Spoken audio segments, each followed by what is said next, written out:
हमारे लिए आज की तलावत यशू बिन सराख, उसका 48वां बाब, उसकी पहली से चौथी और 9वीं से 11वीं आयत तक।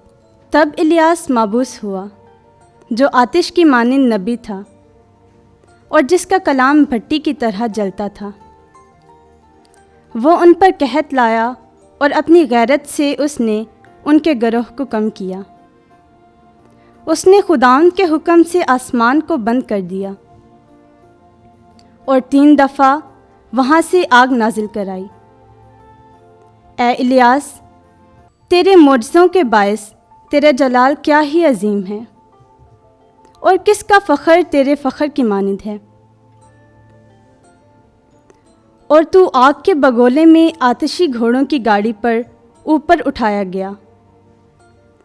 तू नविश्ते के मुताबिक मुकर्ररा वक्त के लिए आमादा है, ताकि खुदाउन के गज़ब को थमाए और बाप के दिल बेटे की तरफ माइल करे और याकूब के कबाइल को बहाल करे।